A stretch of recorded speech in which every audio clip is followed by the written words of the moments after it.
지난주까지 우리가 사도행전을 살펴봤고 이제는 로마서를 또 함께 살펴보면서 함께 은혜를 나누기 원합니다.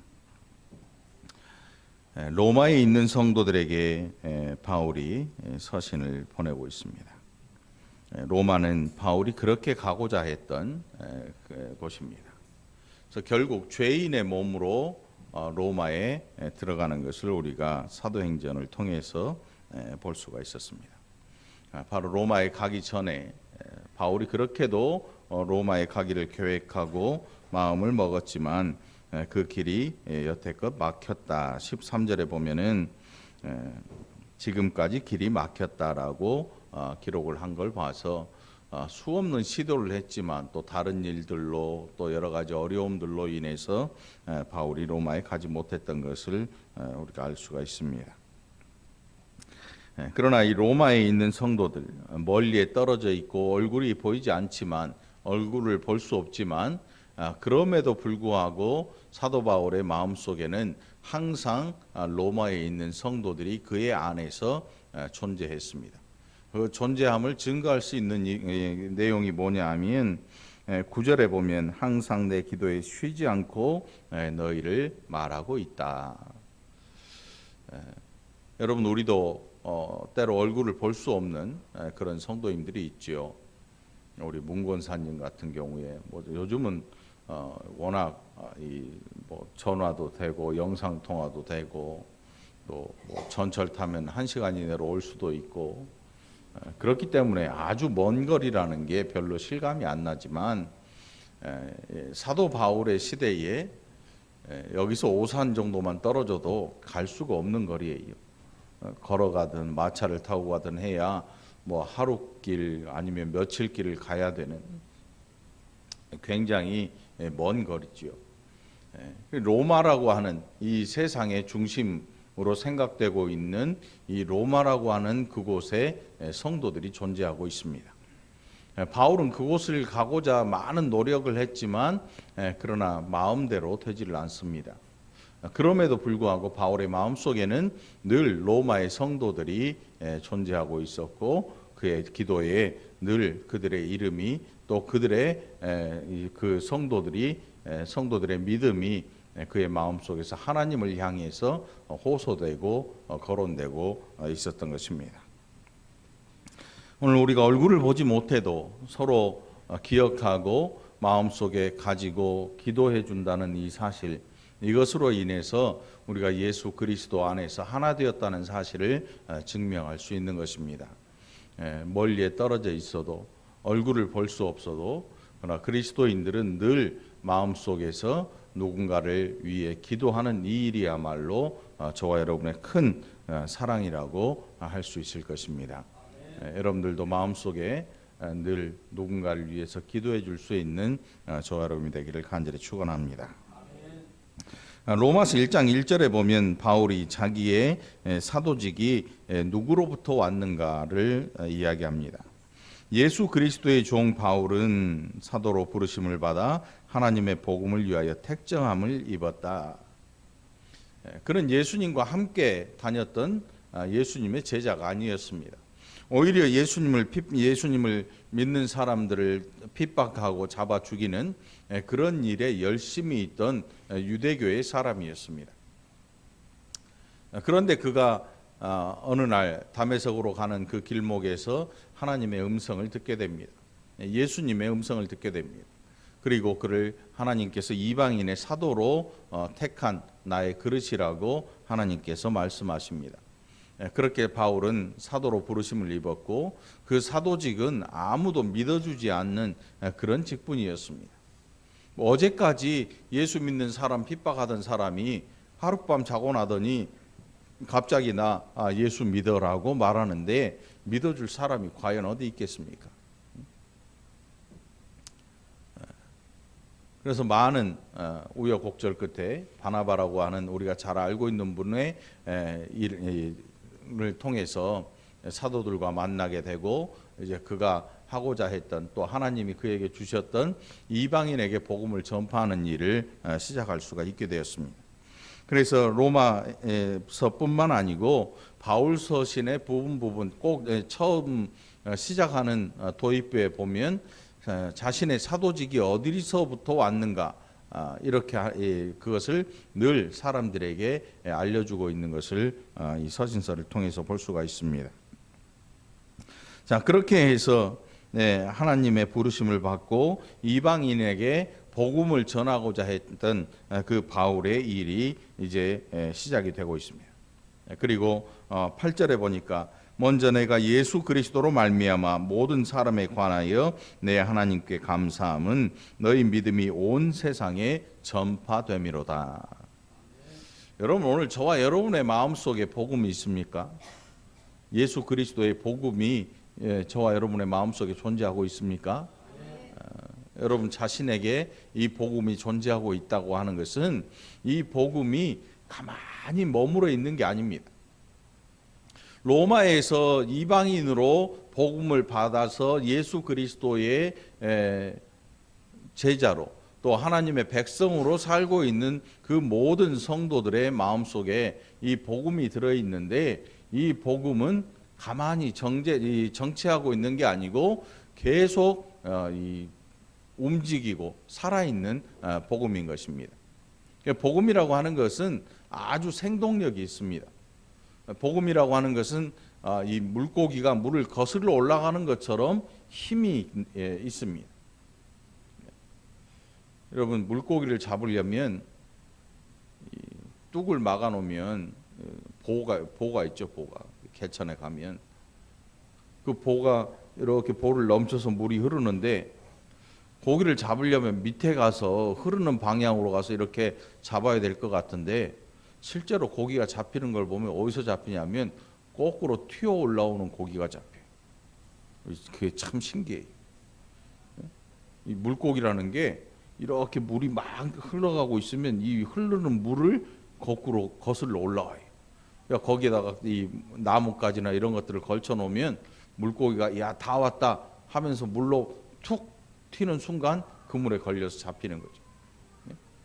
그러니까 우리가 가지고 있는 이 복음이라고 하는 것, 바울이 말하는 이 복음이라고 하는 것은 온 세상에 전파되는, 우리의 마음속에 있는 복음, 우리가 가진 이 복음이 그냥 아무것도 안 하고 멈춰 있는 복음이 아니고, 이 복음은 늘 전파되고 있는 그런 복음이다. 너희가 가진 이 복음이 온 세상에 전파됨을 인하여서 사도 바울이 하나님께 감사한다, 이렇게 이야기를 하고 있습니다. 여러분, 월곶동에 살고 있는 저와 여러분, 또 인천에서 안양에서 이렇게 살고 있는 분들, 여러분들이 머무는 곳에 야, 나는 전도도 못하고 어쩌냐, 나는 한마디도 못할 것 같아, 걱정하지 마세요.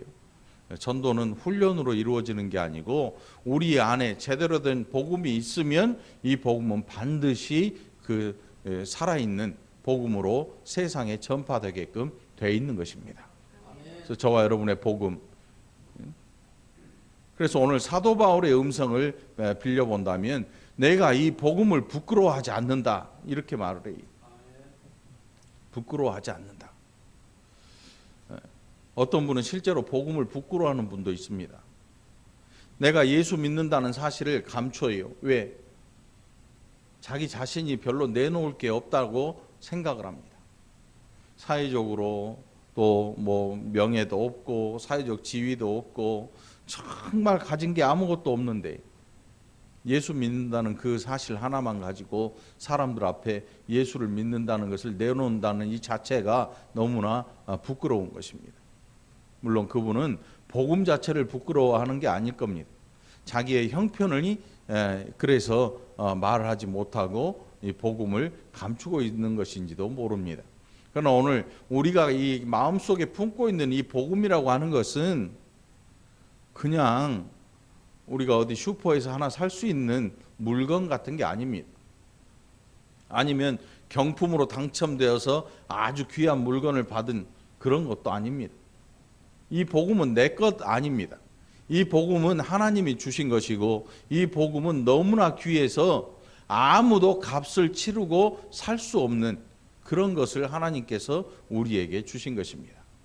그래서 그런 의미에서 바울은 내가 복음을 부끄러워하지 않는다라고 선포하고 있습니다. 내가 복음을 부끄러워하지 않는다. 바울이 왜 이런 말을 할까? 야, 바울 정도면 뭐 복음이 부끄러울 이유가 없는데 왜 부끄럽지 않다라는 표현을 쓸까? 그도 그럴 게 바울이 가진 게 아무것도 없어요. 어떤 분들은 신앙생활 열심히 하니까 하나님께서 큰 복을 주셔가지고 돈을 왕창 벌었다고 큰 소리를 칩니다. 이게 바로 복음이다. 반면에 우리가 알고 있는 거지 나사로는, 여러분 거지의 재산이 뭐가 있을까요? 거지 명함 보셨나요? 명함에 거지, 나사로. 거지는 명함도 없어요. 거지는 깡통도 집 게 아니에요. 돈 주고 산 게 아니고 주신 거잖아요.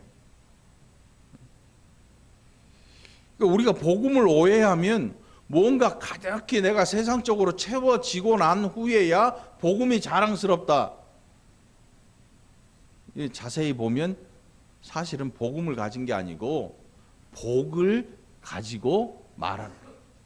음은 어디 가고 복만 이야기하는 거예요. 복된 소식이 아니고 복받은 이야기만 하는 거죠. 여기에 큰 차이가 있습니다. 오늘 저는 저와 여러분은 예수 그리스도를 이야기하고 있는 이 복음이 저와 여러분의 형편 때문에 부끄럽지 않게 되기를 간절히 축원합니다. 이게 얼마나 중요한 이야기인지 모릅니다. 예수를 잘 믿고 뭔가 잘 나가던 분이 갑자기 어느 날 쫄딱 망해버렸습니다. 사기를 당할 수도 있고 안 좋은 일을 당해가지고 갑자기 쫄딱 망해버려. 그러면 어떤 일이 일어나냐면 교회에 못 나와요. 왜요? 아우, 창피해서 교회 어떻게 나가요? 뭐가 창피할까요? 그분은 지금 복음을 인해서 교회를 다녔을까요? 아니면 자기가 누리고 있는 이 사회적인 어떤 재물이나 뭐 이런 것 때문에, 그것 때문에 교회를 다녔을까요? 결국 내용을 들여다보면 그게 없어지니까 창피해요. 그게 없어지니까 부끄러워하고, 그게 없어지니까 자신도 없는 거예요. 그런 의미에서 사도 바울은 유대교에서 앞길이 정말 창창한 그런 사람이었습니다. 유대교에 정말 이 높은 자리에까지 오를 수 있는, 사회적인 지도층의 최고위 자리까지 오를 수 있는 그런 사람이에요. 아주 유명한 학파로 태어날 때부터 로마인이었고 로마 시민권을 가진 사람이었고, 그러니까 집안도 부유하고, 그런 사람이 갑자기 예수 믿는다고 하더니 모든 걸 다 버립니다. 실제로 그가 서신을 통해서 내가 그리스도를 위하여서 내 가진 모든 것을 똥이나 오줌처럼 여긴다. 이게 정말 쓸데없는 것이었다라고 이야기를 하는 걸 볼 때 그가 유대교에서 나오면서 뭐 걸머지고 나온 게 아무것도 없습니다. 자기가 공부했던 것, 자기가 알았던 모든 사람들, 인맥들, 뭐들. 여러분 세상에서 많은 일을 한 사람들 지갑에 보면, 요즘 휴대폰에 보면 전화번호가 수천 개 있어요. 수천 개. 정치하는 분들이나 뭐 사업하는 분들 보면 인맥이 말할 수가 없어요. 또 SNS나 뭐 이런 걸 통해서 그를 지켜보고 있는 사람들이 수만 명, 수십만 명 되는 경우도 있습니다. 그럼 이게 그 사람들에게 힘이에요. 근데 바울은 그 모든 걸 버리고 왔어요. 뭐 주소를 가지고 야 나 어려운데 너 옛날 정 생각해서 나 한 번만 도와줄 수 없겠니? 이런 생각조차도 없어요. 우리는 안 그렇죠.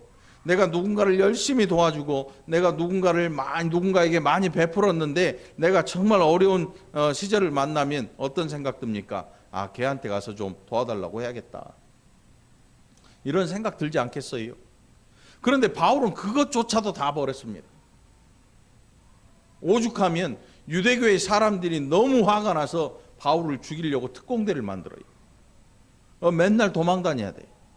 어디에서 죽음의 위협이 다가올지 모릅니다. 세상적인 모든 것을 다 잃어버린 거예요. 그가 원했든 원하지 않았든 모든 것을 다 상실해버리고 잃어버린 거지요. 예수 믿는다는 그 사실 하나 때문에. 어느 누구도 유대교의 사람들이 그에게 호의를 베풀지 않습니다. 그를 죽이려고 하지. 가는 곳곳마다 유대인들이 와서 괴롭힙니다. 매를 때리고 억울한 일을 당하고. 그래서 40에 하나 감한 매를 수도 없이 맞았고, 산의 위험, 강도의 위험, 바다의 위험, 강의 위험, 이런 것들을 겪었다고 스스로 기록하면서 이야기하는 것을 우리가 보게 됩니다. 여러분, 오늘 여러분에게 잃을 게 뭐가 있습니까? 많아요.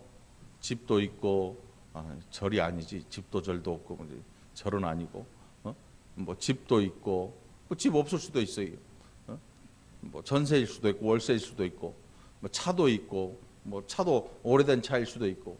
그런데 사람들은 자기마다 내가 이만큼 가지고 있다는 생각을 늘 합니다. 그래서 자기가 가지고 있는 이것이 사라져 버리는 순간 그때부터 부끄럽고 창피해하기 시작합니다. 어떤 분은 건강을 상실해 버릴 수도 있습니다. 건강을 잃어버리고 나니까 예수 믿는 사람이 이러면 어떡해, 창피해, 교회 못 나가. 결국 사람들이 교회를 나와서 이야기하고 누군가와 교제하고 했던 그 모든 중심에 뭐가 있었냐면 복음이 있는 게 아니고 내가 지금 가지고 있는 이것이 존재하고 있었던 거예요. 그런 의미에서 바울은 아니야, 나는 복음을 부끄러워하지 않아, 이렇게 이야기합니다.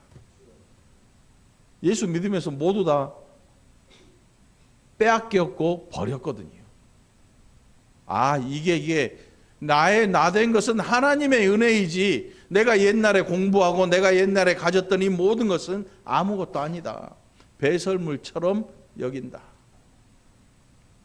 그가 가졌던 모든 것은 오히려 그로 말미암아 예수를 핍박하게 했거든요. 그가 가졌던 모든 것이 오히려 예수를 믿는 사람을 핍박하는, 예수님을 핍박하는 일이에요. 그래서 예수님께서 사울아 사울아 너 어째서 나를 핍박하냐 그랬더니 주여 니시오니까 나는 네가 핍박하는 예수라 말씀합니다. 성도들을 핍박했는데 그는 예수를 핍박하고 있었어요. 그가 가진 것으로, 그가 가진 권세나 그가 가진 사회적 지위나 이런 것들로 사람들을 핍박하고 있었단 말이죠. 그래 돌아보니까 예수님의 부르심을 받고 보니까 내가 여태껏 뭘 가지고 생활했냐면 내가 세상에서 가진 이걸로 나는 종교라고 생각했구나. 이게 종교라고 생각했구나.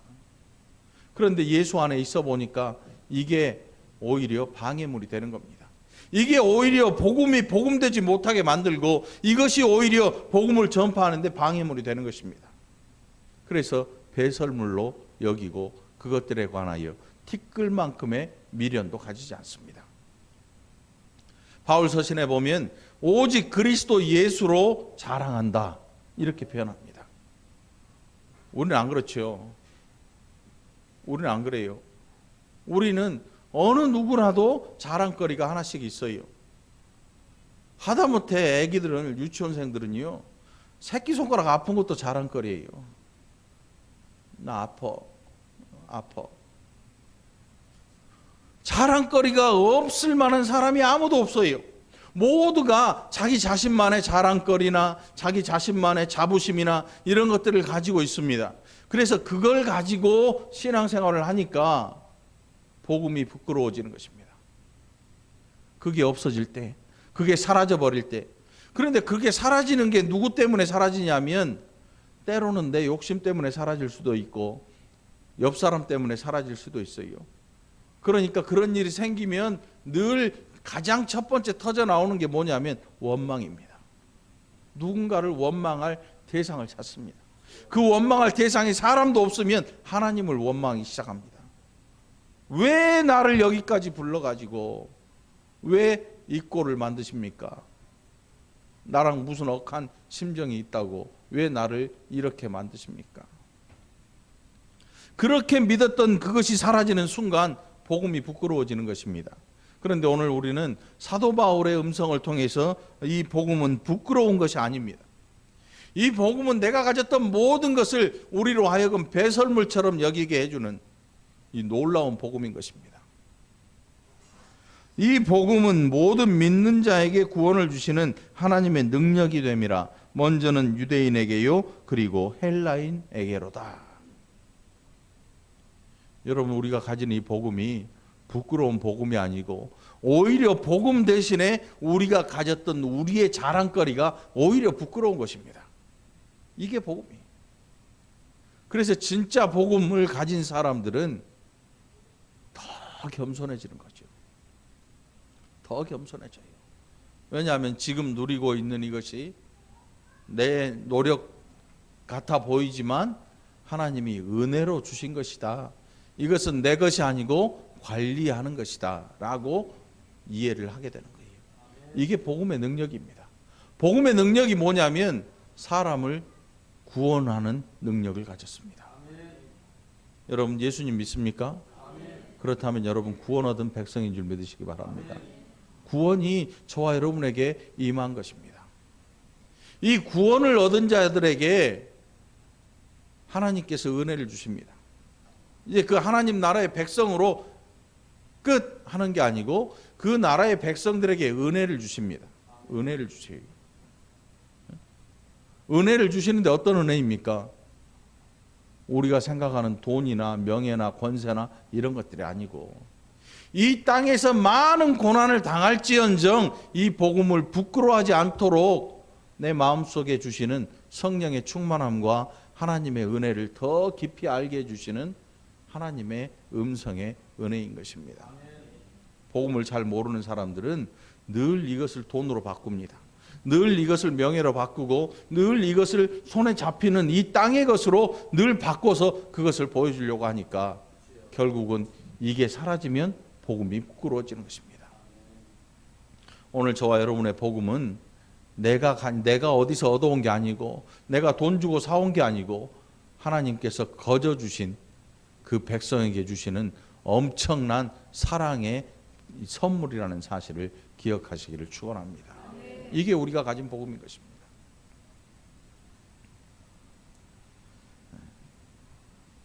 로마에 그렇게 가고자 했던 바울의 마음. 그래서 그러나 그 길이 막혔어요. 바울의 생각은 어떤 생각을 가지고 있는가 하면 나는 당신들에게 빚진 자다. 14절에 보니까 헬라인이나 야만인이나 지혜 있는 자나 어리석은 자에게 다 내가 빚진 자라 그랬습니다. 여기서 헬라인은 문명, 그 당시 이 그리스 문명을 가지고 있고, 그러니까 로마라고 하는 이 나라는 사실은 그리스 문명 위에 세워진 거예요. 그리스 철학이나 이런 것들이 없으면 이 로마는 존재할 수가 없어요. 헬라 문화가 이 로마 시대의 바탕이 된 거죠.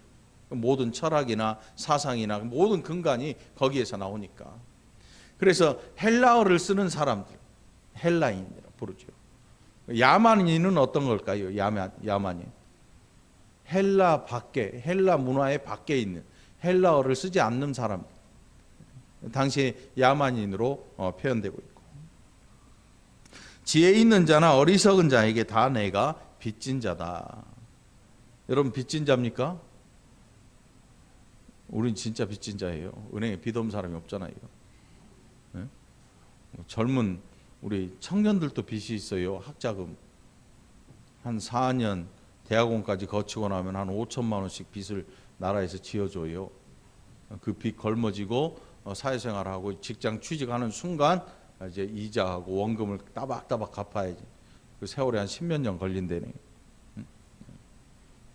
이런 빚 말고, 물질의 빚 말고 사도 바울이 헬라인이나 야만인이나 지혜 있는 자나 어리석은 자에게 다 내가 빚진 자다. 이 빚진 자의 심정이 뭐냐면 누군가에게 이걸 갚지 않고는 견딜 수 없는 마음. 누군가에게 갚지 않고는 견딜 수 없는. 두 종류가 있어요, 여러분. 빚을 졌는데 안 갚아도 마음이 편한 사람. 아무렇지도 않은 사람이 있어요. 근데 누군가에게 빚을 지면 그 사람 얼굴도 보기 힘들어. 빨리 갚아야 그 사람 얼굴을 편히 볼 수 있는 그런 마음을 가진 사람. 아마 바울은 그런 부류인 것 같아요. 헬라인, 야만인, 어리석은 자, 지혜로운 자에게 내가 다 빚진 자라. 이유가 뭐냐면 여태껏 예수 믿는 사람을 잡아서 옥에 가두고 스데반 집사님을 죽음의 자리에 내세우면서 증인을 섰잖아요.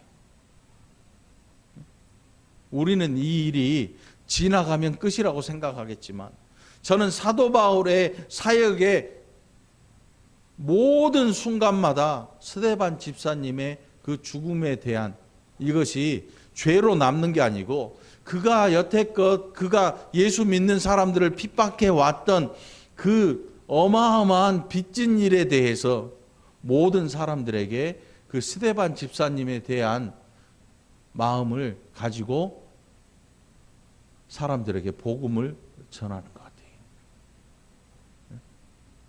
스데반 집사님이 죽으면서 뭐라 그래요? 이 죄를 저들에게 돌리지 마세요, 하나님. 사도 바울의 일생토로 아마 이 스데반 집사님이라고 하는 그 죽음의 장면은 눈에서 떠나지 않았을 것입니다. 이거는 옛날 죄가 그를 올가매고 사도 바울을 뭐 이 트라우마가 있게 하고 막 마음에 괴로움을 주는 그런 내용이 아니고 스데반 집사님을 잡아 죽이면서 그 눈빛을 봤을 거 아니에요. 이 죄를 저들에게 돌리지 마옵소서. 그 말을 하고 잤다. 성경이 그렇게 표현하고 있어요. 죽었어요. 돌에 맞아서 죽었어요. 그런데 그 눈에서 아마 바울이 다메섹 도상에서 예수님을 만난 이후에 스데반 집사님의 눈을 기억할 거예요. 그 눈에서 누가 보였냐면 복음을 알고 나니까 예수님이 보였겠지요. 예수님이 보였을 거예요. 그가 잡아서 감옥에 보낸 많은 사람들의 눈에서 예수님이 보였을 겁니다. 결국 그는 내가 유대교에서 했던 모든 일 알지 못하고 그저 뜨거운 열심만 가지고 했던 이 일이 얼마나 잘못되었다는 사실을 정말 잘못된 일이었다는 사실을 뼈저리게 아는 거예요. 하나님의 뜻을 올바로 알지 못하고 종교적인 열심만 가지고 행하는 일들이 얼마나 사람을 힘들게 하는지, 얼마나 사람을 아프게 하고 얼마나 많은 사람들을 죽일 수 있는지. 그래서 여러분 종교적인 독선이라고 하는 게 무서워요. IS나 이슬람 그 폭력적인 사람들 말이죠. 얼마나 무시무시합니까? 사람들 죽이는 것을 아무렇지도 않게 여깁니다. 신의 뜻으로 돌려버려요. 신의 뜻으로 그걸 돌려버리죠. 종교적인 독선이에요. 신앙생활을 하면서도 만일 그런 생각을 가지고 있다면 아마 언젠가 뼈저린 아픔을 겪게 될 거예요. 와, 이게 아니었구나. 와, 이게 아니었어. 그런데 우리 모두 다 이런 독선들을 하나씩 가지고 있습니다. 이것만은 안 돼라고 생각하는 독선들이 꼭 하나씩 존재합니다.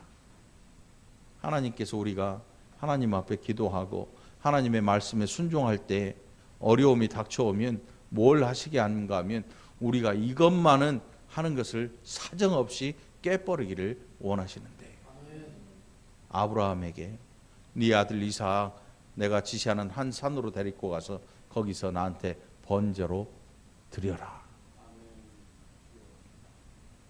그랬더니 아브라함이 이삭을 끌고 갑니다. 두 종을 끌고 갑니다. 양이 없어요.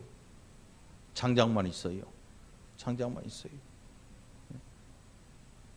이것만은 이삭이 뭐였냐면 하나님 백세의 약속에서 주신 아들, 그러면 얘는 세상에서 제일 귀한 아들 아닙니까?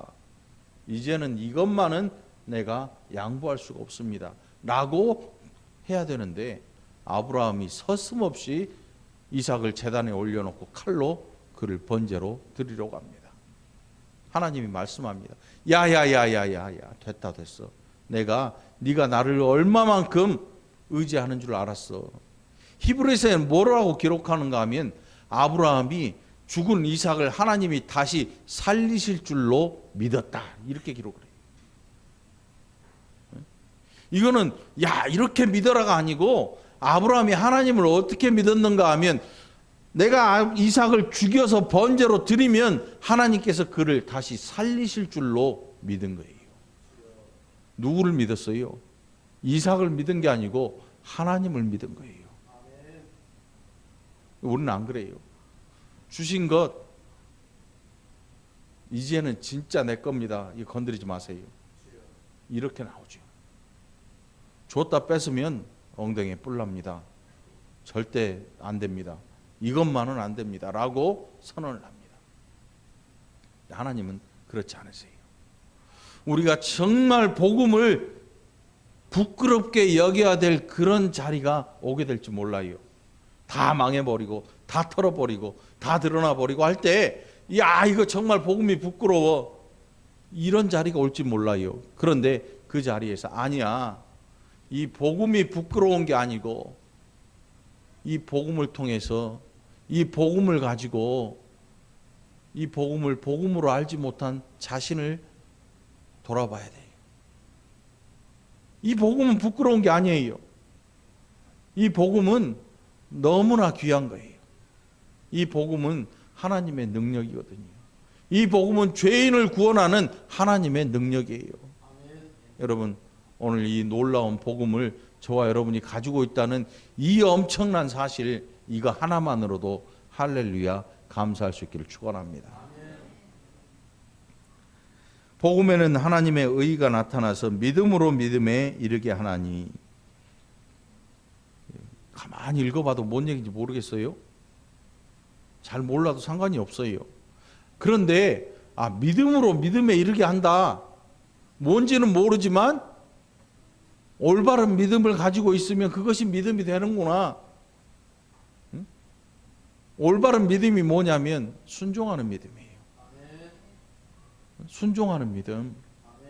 그래서 우리가 순종한다고 하는 것을 살짝 틀어놓으면 목사한테 순종하는 걸로 이걸 바꿔버려요. 목사는 하나님이 아니에요. 목사는 그저 교회 안에 목사라고 하는 이 직책을 맡아서 가르치고 설교하고 강도하고 치리하는 이런 직분을 맡은 자지요. 여러분들 자칫 오해하면 목사한테 순종하는 게 하나님 앞에 순종하는 거라고 오해합니다. 그건 잘못된 거예요. 목사는 하나님이 아니에요. 물론 올바른 일을 함께 합시다 할 때 네 맞습니다 라고 함께 하는 일은 대단히 아름다운 일이지요. 그런데 잘못된 일, 세상에서도 하지 말아야 될 일을 이렇게 해서 이렇게 하고 이렇게 합시다. 이게 은혜입니다 라고 할 때 아닙니다. 바울이 뭐라 하냐면 너희는 예 아니면 아니오라고 해라. 구시렁구시렁 하지 말고 예 아니면 아니오라고 해라.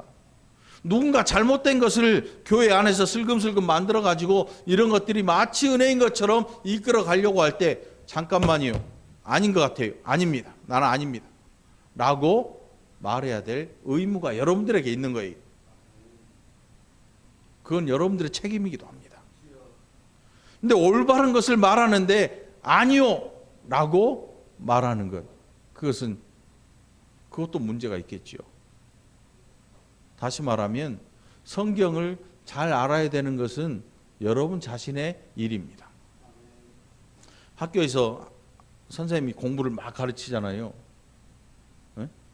중고등학교 보면 선생님이 수학 시간에 자를 들고 삼각자를 들고 쫙 선도 그리고 막 가르쳐줘요. 그럼 뭘 가르쳐 줍니까? 원리를 알려주잖아요. 이게 왜 이런 답이 나오는지 원리를 알려주면 이 공부하는 학생들은 이런 원리가 있구나 하는 것을 알고 스스로 그것을 생각해 볼 수가 있는 거죠. 그러니까 수학 문제 100% 똑같은 문제가 아닌 이상하게 좀 바꿔놓은 문제도 자세히 들여다보면 에이 똑같네, 그 문제가 그 문제네 하고 잽싸게 풀 수 있는 거죠. 이제 공부를 하려고 마음먹은 학생들은 이래요. 그런데 공부하려고 아예 애초에 마음이 없는 학생들은 선생님이 뭘 이야기하든지 아무 상관이 없는 거죠. 교회에서도 마찬가지죠. 목회자가 아무리 앞에서 설교를 하고 뭐 해도 말씀을 해도 듣기 편한 소리 있잖아요. 믿습니까? 아멘. 할렐루야? 아멘. 응? 믿습니다. 믿습니다. 막 해버리면 그쪽만 가. 이렇게 하면 복을 주더라. 11조 하면 복을 준대. 11조만 하자. 감사금 듬뿍 하니까 하나님이 듬뿍 줘. 이런 것에 중독이 돼버리면 순종하는 일은 점점 멀어지고 마는 것입니다. 오늘 바울이 부끄러워하지 아니하는 복음,